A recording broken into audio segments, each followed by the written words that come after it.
Shalom, selamat pagi Bapak, Ibu, dan Saudara sekalian. Bagaimana istirahat semalam? Cukup nyenyak dan menyenangkan? Puji Tuhan, kita masih diberi kesempatan untuk menikmati seluruh berkat Tuhan. Berkat Tuhan yang luar biasa. Pagi hari ini sebelum kita kembali lagi merenungkan dan belajar firman Tuhan, mari kita siapkan hati kita terlebih dahulu dengan berdoa. Bapa di surga, kami berterima kasih untuk kebaikan-Mu, karena Engkau menyertai kami saat kami tidur. Dan hari ini kami dengan penuh kesegaran ingin belajar kembali lagi merenungkan firman-Mu Tuhan. Beri hikmat, beri pengertian, agar apa yang kami boleh dengar membangun iman kami dan semakin kuat di dalam Tuhan. Kami siapkan hati dan pikiran kami yang terbuka hanya di dalam nama Yesus. Haleluya. Amin. Tema renungan kita hari ini adalah fokus. Diambil dari 1 Korintus 9 ayat 23 sampai 27. Beginilah firman Tuhan. Segala sesuatu ini aku lakukan karena Injil, supaya aku mendapat bagian dalamnya. Tidak tahukah kamu bahwa dalam gelanggang pertandingan semua peserta turut berlari, tetapi bahwa hanya satu orang saja yang mendapat hadiah? Karena itu, larilah begitu rupa sehingga kamu memperolehnya. Tiap-tiap orang yang turut mengambil bagian dalam pertandingan menguasai dirinya dalam segala hal. Mereka berbuat demikian untuk memperoleh suatu mahkota yang fana, tetapi kita untuk memperoleh suatu mahkota yang abadi. Sebab itu, aku tidak berlari tanpa tujuan, dan aku bukan petinju yang sembarangan saja memukul, tetapi aku melatih tubuhku dan menguasainya seluruhnya, supaya sesudah memberitakan Injil kepada orang lain, jangan aku sendiri ditolak. Saudara yang dikasihi Tuhan, sebulan yang lalu saya berkenalan dengan seorang atlet tinju nasional. Dia berkata, di dalam bertinju gak hanya fokus dalam menyerang alias fokus terhadap pukulan ke arah lawan, tapi juga harus fokus juga untuk bertahan dengan baik untuk menghindari pukulan lawan.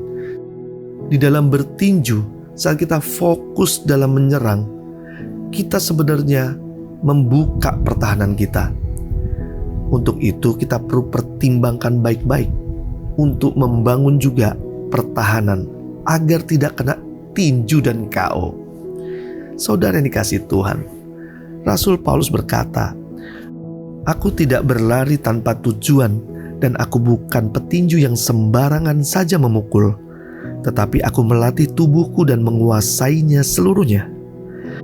Fokus menjadi hal yang penting agar kita tidak membuang-buang energi. Fokus adalah mengarahkan tujuan dan sasaran yang kita inginkan. Kehidupan kekristenan kita berfokus untuk kita membangun kedewasaan iman serupa dengan Kristus dan mengerjakan panggilannya. Ini yang Rasul Paulus hidupi dan jalankan. Tapi ingat, iblis tidak tinggal diam. Dia ingin kita KO dan gagal menjadi pemenang. Ia terus menawarkan hal-hal duniawi untuk mengganggu fokus kita yang sedang mencari kebenaran, agar akhirnya kita jatuh di dalam dosa.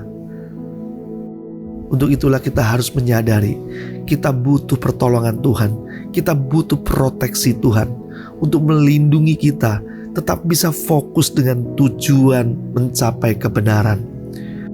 Tidak mudah terganggu oleh bujuk rayu si iblis yang ingin kita KO dan gagal mencapai tujuan dan rencana Tuhan yang mulia. Marilah kita berdoa. Tuhan, terima kasih untuk kebenaran-Mu. Kami menyadari firman Tuhan pagi hari ini untuk kami bisa fokus untuk mencari kebenaran, membangun iman kami dan mengikuti teladan-Mu. Hidup kami perlu proteksi Tuhan. Setiap pagi jagai kami Tuhan, agar kami bisa fokus mengejar apa yang Tuhan rancangkan, dan ajar kami juga tidak mudah tergoyahkan oleh bujuk rayu iblis yang ingin menggagalkan sasaran dan tujuan kami. Terima kasih Tuhan, Kami tak lupa berdoa juga untuk menerima berkat Tuhan. Kiranya berkat Tuhan mengalir kepada kehidupan kami dari pagi sampai malam nanti. Hidup kami dibuat berhasil dan kembali lagi memuliakan nama Tuhan. Di dalam nama Yesus kami berdoa dan mengucap syukur. Haleluya. Amin. Selamat beraktivitas. Tuhan Yesus memberkati.